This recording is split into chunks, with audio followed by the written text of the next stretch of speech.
Durant ces 5 années de mise en œuvre du PADER, nous avons pu accompagner 429 groupements à élaborer des micro-projets, 157 micro-entrepreneurs ruraux à élaborer aussi des micro-projets ou plans d'affaires. Dans la stratégie de la composante, il était question de mettre en relation ces groupements et ces micro-entrepreneurs-là, munis de leurs micro-projets et de leurs plans d'affaires, avec les institutions de microfinance de la place pour leur permettre d'obtenir les crédits nécessaires pour compléter leur apport personnel, pour mettre en œuvre toutes les activités qui figuraient dans leur micro-projet ou plan d'affaires.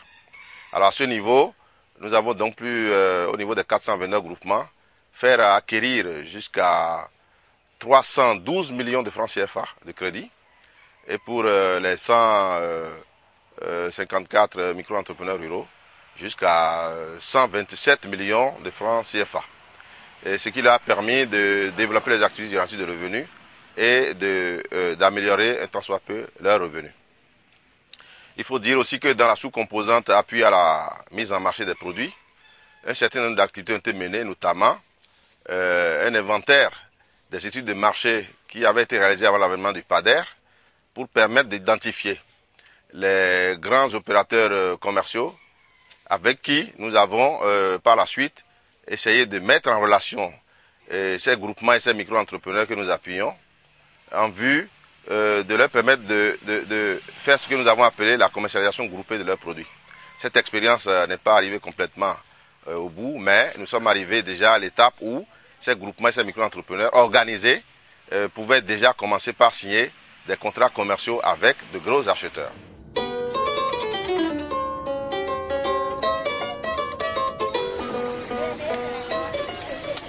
Dans la sous-composante appui à la réalisation et à la gestion des infrastructures économiques, le programme a pu, à travers la composante appui aux AGR et MER, réaliser un certain nombre d'infrastructures, notamment des infrastructures qui facilitent la production ou la transformation des produits, mais aussi des infrastructures qui facilitent la mise en marché de ces produits-là. Notamment 5 magasins de stockage des produits, dont 3 communautaires et 2 destinés à des groupements. On peut noter jusqu'à 15 ateliers de transformation de produits agricoles. On peut noter aussi des bâtiments d'élevage. On peut aussi noter une demi-douzaine de hangars de marché et une dizaine de puits destinés à faciliter le maraîchage. Il faut ajouter à tout cela un certain nombre d'activités qui ont été menées dans le cadre de l'aménagement des bas-fonds, notamment à travers la réalisation d'un certain nombre de puits tubés, environ 300, qui permettent, lorsque la nappe phréatique n'est pas très profonde, de faire l'exorde de l'eau avec un système de forage très simple, basé sur des tuyaux PVC. À l'aide de motopompes, on peut facilement extraire de l'eau et faire de l'arrosage. Nous avons aussi contribué à faire l'aménagement de 26,5 hectares de bas-fonds dans la Takora Donga, 30 hectares de bas-fonds dans le Zou et environ 8 hectares de bas-fonds répartis entre l'Ouémé, le Mono et l'Atlantique. Il a été nécessaire aussi d'apporter une solution en faisant acquérir 12 décortiqueuses de riz, 10 motoculteurs, une douzaine de motopompes, qui leur permettent non seulement de réduire la pénibilité du travail, mais au même moment d'accroître la productivité de ce travail-là.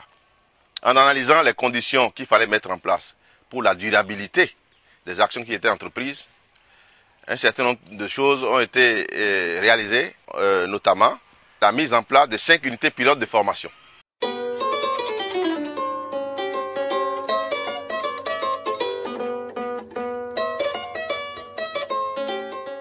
Il a été constaté que lorsqu'on fait les formations en milieu rural et que les projets prennent fin, il n'est pas souvent laissé au plan local un dispositif qui permet de durabiliser le renforcement des capacités.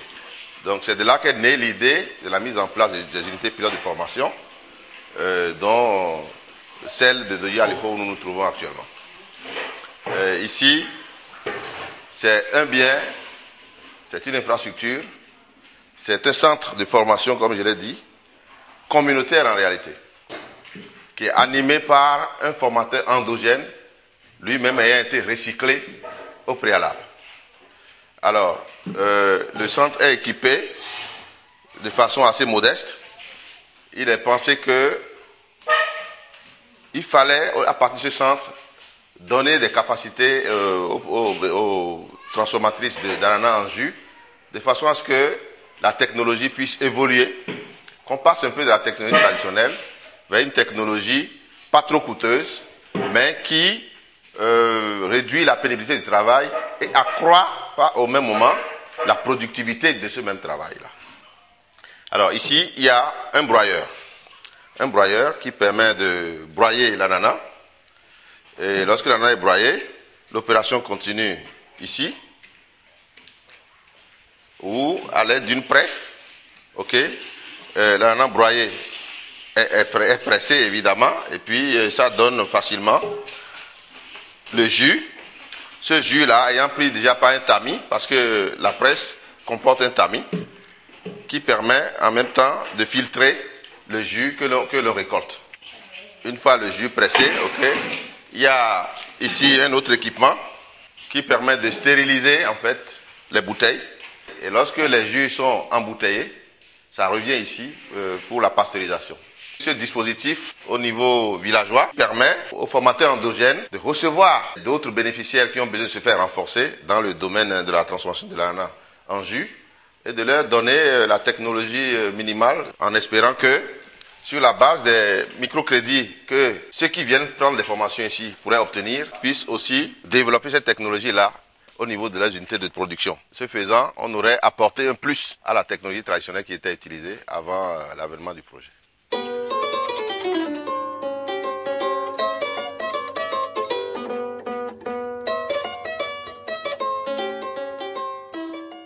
Je suis éleveur depuis 2002 par le biais d'une formation organisée par Promic dans le temps à Dassa-Zoumé. Le PADER envoie ses animateurs par l'ONG Aldip. J'ai été formé en cuniculture, éleveur de lapins.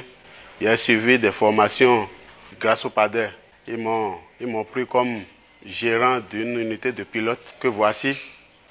Par des moments, les animateurs des zones, ils envoient des aspirants, des gens qui ont décidé d'être formés pour faire la cuniculture. Donc ils envoient des gens chez moi et je les forme. Donc, je suis un formateur endogène, je suis un formateur du milieu. Tout récemment, dans le mois de mars-avril, PADER avait envoyé une trentaine de personnes qu'on a encore formées. Donc après la formation, PADER les appuie pour les reproducteurs, un mâle, 2 femelles et l'appui en cage. On leur donne aussi des cages. Le PADER nous a vraiment beaucoup aidé à avoir une grande vision pour affaires d'élevage. Aujourd'hui, maintenant, j'ai plusieurs têtes de lapins. J'ai le marché, les gens ont besoin toujours de lapins. Dans le village, dans la ville de Glazoué, même juste à Cotonou, j'ai quelqu'un qui nous prend les lapins à Cotonou. Le prix de la carcasse, le kilo est à 2600.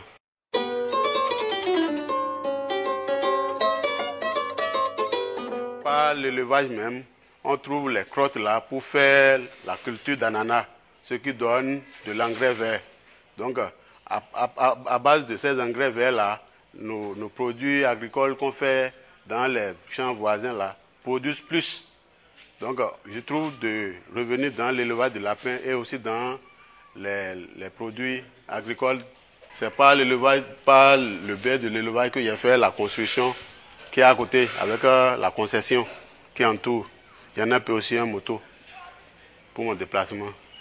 Et aussi, j'assure la scolarité de mes enfants.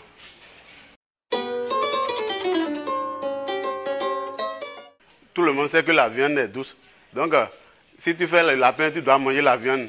Tu dois trouver de l'argent. Donc, il n'y a même pas question que PADER, aujourd'hui, même si PADER ne vient pas, on n'a pas trop besoin de PADER. C'est bon qui nous a aidé à être évolué dedans. Mais si PADER ne vient pas aujourd'hui, nous sommes à nous-mêmes. On connaît comment faire le lapin, comment produire le lapin, là où on va vendre là. Donc, c'est un moyen de revenu pour nous. On a été tous formés pour la production de la provence. C'est l'alimentation surtout qui cause le ralentissement de la production des lapins. Si l'alimentation n'est pas bonne, on rencontre plus de cas de maladie, de mortalité. Donc aujourd'hui maintenant, on est obligé, comme on n'a pas les nécessaires, les matières premières au point, on est obligé d'aller payer les commandes du sac glacé. Donc des fois on commande du sac Cotonou, on va payer du sac Cotonou. Si le projet peut nous aider à installer une unité de fabrication de provence dans la zone, nous éleveurs, on va se former en réseau et on va gérer ça et ça va nous donner moins de coûts pour les transports de Cotonou jusqu'au village ou bien de Glacé au village et on va en bénéficier.